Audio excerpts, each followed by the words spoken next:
இயேசுவை நேசிப்பவர்கள் பைபிளை வாசிப்பார்கள்.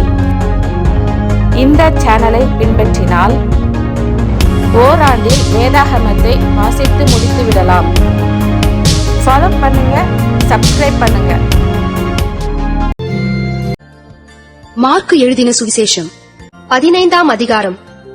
பொழுது விடிந்தவுடனே பிரதான ஆசாரியரும் மூப்பரும் வேதபாரகரும் ஆலோசனை சங்கத்தார் அனைவரும் கூடி ஆலோசனை பண்ணி இயேசுவை கட்டிக்கொண்டு போய் பிலாத்துவினிடத்தில் ஒப்புக் கொடுத்தார்கள்.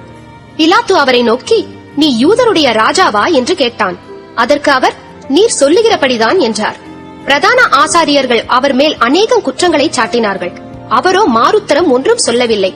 அப்பொழுது பிலாத்து மறுபடியும் அவரை நோக்கி, இதோ இவர்கள் உன்மேல் எத்தனையோ குற்றங்களை சாட்டுகிறார்களே, அதற்கு நீ உத்தரவு ஒன்றும் சொல்லுகிறதில்லையா என்று கேட்டான். இயேசுவோ அப்பொழுதும் உத்தரவு ஒன்றும் சொல்லவில்லை. அதனால் பிலாத்து ஆச்சரியப்பட்டான். காவல் பண்ணப்பட்டவர்களில் எவனை விடுதலையாக்க வேண்டும் என்று ஜனங்கள் கேட்டுக்கொள்வார்களோ அவனை அவர்களுக்காக விடுதலையாக்குவது பண்டிகை தோறும் பிலாத்துவுக்கு வழக்கமாயிருந்தது.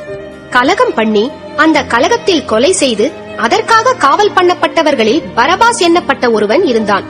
ஜனங்கள் வழக்கத்தின்படியே தங்களுக்கு ஒருவனை விடுதலையாக்க வேண்டும் என்று சத்தமிட்டு கேட்டுக்கொள்ள தொடங்கினார்கள். பொறாமையினாலே பிரதான ஆசாரியர்கள் அவரை ஒப்புக் கொடுத்தார்கள் என்று பிலாத்து அறிந்து அவர்களை நோக்கி, நான் யூதருடைய ராஜாவை உங்களுக்கு விடுதலையாக்க வேண்டும் என்றிருக்கிறீர்களா என்று கேட்டான். பரபாசை தங்களுக்கு விடுதலையாக்க வேண்டும் என்று ஜனங்கள் கேட்டுக்கொள்ளும்படி பிரதான ஆசாரியர்கள் அவர்களை ஏவிவிட்டார்கள். பிலாத்து மறுபடியும் அவர்களை நோக்கி, அப்படியானால் யூதருடைய ராஜாவென்று நீங்கள் சொல்லுகிறவனை நான் என்ன செய்ய வேண்டும் என்று கேட்டான். அவனை சிலுவையில் அறையும் என்று மறுபடியும் சத்தமிட்டு சொன்னார்கள். அதற்கு பிலாத்து, ஏன், என்ன பொல்லாப்பு செய்தான் என்றான். அவர்களோ, அவனை சிலுவையில் அறையும் என்று பின்னும் அதிகமாய் கூக்குரலிட்டு சொன்னார்கள். அப்பொழுது பிலாத்து ஜனங்களை பிரியப்படுத்த மனதுள்ளவனாய் பரபாசை அவர்களுக்கு விடுதலையாக்கி இயேசுவையோ வாரினால் அடிப்பித்து சிலுவையில் அறையும்படிக்கு ஒப்புக் கொடுத்தான்.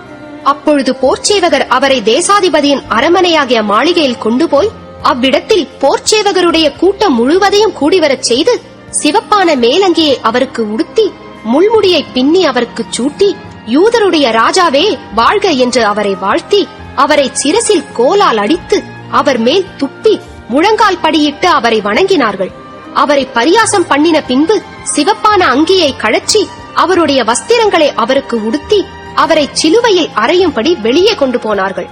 சிரேனே ஊரானும் அலெக்சந்தருக்கும் ரூப்புக்கும் தகப்பனுமாகிய சீமோன் எண்ணப்பட்ட ஒருவன் நாட்டிலிருந்து அவ்வழியே வருகையில் அவருடைய சிலுவையை சுமக்கும்படி அவனை பலவந்தம் பண்ணினார்கள். கபாலஸ்தலம் என்று அர்த்தம் கொள்ளும் கொல்கதா என்னும் இடத்துக்கு அவரை கொண்டு போய் வெள்ளைப்போளம் கலந்த திராட்சரசத்தை அவருக்கு குடிக்க கொடுத்தார்கள். அவர் அதை ஏற்றுக்கொள்ளவில்லை. அப்பொழுது அவரை சிலுவையில் அறைந்தார்கள். அதன் பின்பு அவருடைய வஸ்திரங்களை பங்கிட்டு ஒவ்வொருவன் ஒவ்வொரு பங்கை எடுத்துக் கொள்ளும்படி அவைகளை குறித்து சீட்டு போட்டார்கள்.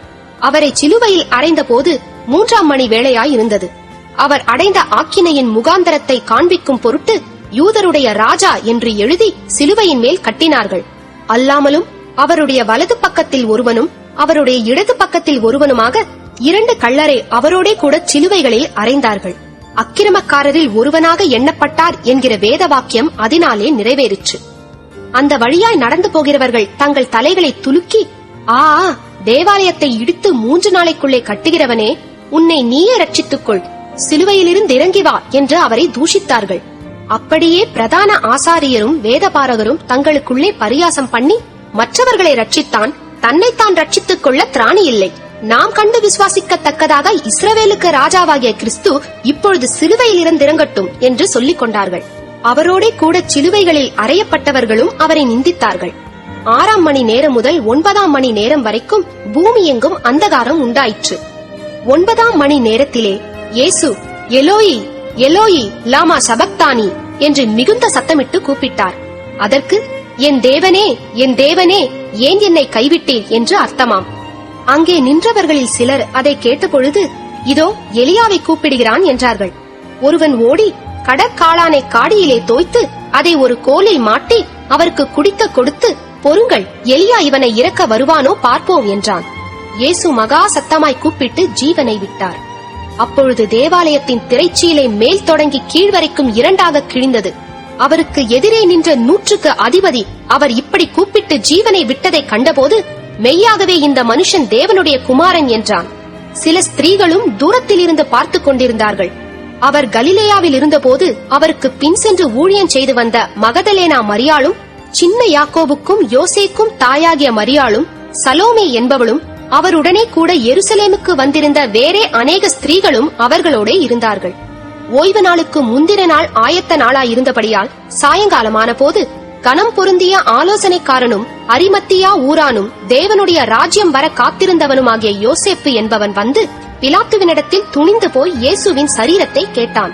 அவர் இத்தனை சீக்கிரத்தில் மரித்து போனாரா என்று பிலாத்து ஆச்சரியப்பட்டு 100க்கு அதிபதியை அழைப்பித்து, அவர் இதற்குள்ளே மரித்தது நிச்சயமா என்று கேட்டான். 100க்கு அதிபதியினாலே அதை அறிந்து கொண்ட பின்பு சரீரத்தை யோசேப்பினிடத்தில் கொடுத்தான். அவன் போய் மெல்லிய துப்பட்டியை வாங்கிக் கொண்டு வந்து அவரை இறக்கி அந்த துப்பட்டியிலே சுற்றி கண்மலையில் வெட்டியிருந்த கல்லறையிலே அவரை வைத்து கல்லறையின் வாசலில் ஒரு கல்லை புரட்டி வைத்தான். அவரை வைத்த இடத்தை மகதலேனா மரியாளும் யோசேயின் தாயாகிய மரியாளும் பார்த்தார்கள். மார்க்கு எழுதின சுவிசேஷம் 16ஆம் அதிகாரம். ஓய்வு நாளான பின்பு மகதலேனா மரியாளும் யாக்கோபின் தாயாகிய மரியாளும் சலோமே என்பவளும் அவருக்கு சுகந்த வர்க்கம் இடும்படி அவைகளை வாங்கிக் கொண்டு வாரத்தின் முதலாம் நாள் அதிகாலையிலே சூரியன் உதயமாகிற போது கல்லறையினிடத்தில் வந்து, கல்லறையின் வாசலில் இருக்கிற கல்லை நமக்காக எவன் புரட்டி தள்ளுவான் என்று ஒருவரோடொருவர் சொல்லிக் கொண்டார்கள். அந்த கல் மிகவும் பெரிதாயிருந்தது. அவர்கள் ஏறிட்டு பார்க்கிற போது அது தள்ளப்பட்டிருக்க கண்டார்கள். அவர்கள் கல்லறைக்குள் பிரவேசித்து வெள்ளையங்கி தரித்தவனாய் வலது பக்கத்தில் உட்கார்ந்திருந்த ஒரு வாலிபனை கண்டு பயந்தார்கள். அவன் அவர்களை நோக்கி, பயப்படாதிருங்கள், சிலுவையில் அறையப்பட்ட நசரேனாகிய இயேசுவை தேடுகிறீர்கள். அவர் உயிர் தெழுந்தார். அவர் இங்கே இல்லை. இதோ அவரை வைத்த இடம். நீங்கள் அவருடைய சீஷரிடத்திற்கும் பேதுருவின் இடத்திற்கும் போய் உங்களுக்கு முன்னே கலிலேயாவுக்கு போகிறார். அவர் உங்களுக்கு சொன்னபடியே அங்கே அவரை காண்பீர்கள் என்று அவர்களுக்கு சொல்லுங்கள் என்றான். நடுக்கமும் திகிலும் அவர்களை பிடித்தபடியால் அவர்கள் சீக்கிரமாய் வெளியே வந்து கல்லறையை விட்டு ஓடினார்கள். அவர்கள் பயந்திருந்தபடியினால் ஒருவருக்கும் ஒன்றும் சொல்லாமற் போனார்கள். வாரத்தின் முதலாம் நாள் அதிகாலையிலே இயேசு எழுந்திருந்த பின்பு மகதலேனா மரியாளுக்கு முதல் தரிசனமானார். அவளிடத்தில் இருந்து அவர் 7 பிசாசுகளை துரத்தியிருந்தார். அவள் புறப்பட்டு அவரோடே கூட இருந்தவர்கள் துக்கப்பட்டு அழுது கொண்டிருக்கையில் அவர்களிடத்தில் போய் அந்த செய்தியை அறிவித்தாள். அவர் உயிரோடு இருக்கிறார் என்றும் அவளுக்கு காணப்பட்டார் என்றும் அவர்கள் கேட்டபொழுது நம்பவில்லை. அதன் பின்பு அவர்களில் 2 பேர் ஒரு கிராமத்துக்கு நடந்து போகிற பொழுது அவர்களுக்கு மறுரூபமாய் தரிசனமானார். அவர்களும் போய் அதை மற்றவர்களுக்கு அறிவித்தார்கள். அவர்களையும் அவர்கள் நம்பவில்லை.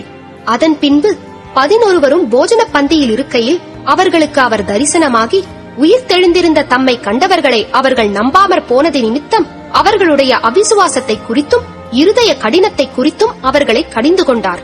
பின்பு அவர் அவர்களை நோக்கி, நீங்கள் உலகமெங்கும் போய் சர்வ சிருஷ்டிக்கும் சுவிசேஷத்தை பிரசங்கியுங்கள். விசுவாசம் உள்ளவனாகி ஞானஸ்நானம் பெற்றவன் ரட்சிக்கப்படுவான். விசுவாசியாதவனோ ஆக்கினைக்குள்ளாக தீர்க்கப்படுவான். விசுவாசிக்கிறவர்களால் நடக்கும் அடையாளங்களாவன, என் நாமத்தினாலே பிசாசுகளை துரத்துவார்கள், நவமான பாஷைகளை பேசுவார்கள், சர்ப்பங்களை எடுப்பார்கள், சாவுக்கேதுவான யாதொன்றை குடித்தாலும் அது அவர்களை சேதப்படுத்தாது, வியாதிஸ்தர் மேல் கைகளை வைப்பார்கள், அப்பொழுது அவர்கள் சொஸ்தமாவார்கள் என்றார். இவ்விதமாய் கர்த்தர் அவர்களுடனே பேசின பின்பு பரலோகத்துக்கு எடுத்துக் கொள்ளப்பட்டு தேவனுடைய வலது பாரிசத்தில் உட்கார்ந்தார். அவர்கள் புறப்பட்டு போய் எங்கும் பிரசங்கம் பண்ணினார்கள். கர்த்தர் அவர்களுடனே கூட கிரியையை நடப்பித்து அவர்களால் நடந்த அடையாளங்களினாலே வசனத்தை உறுதிப்படுத்தினார்.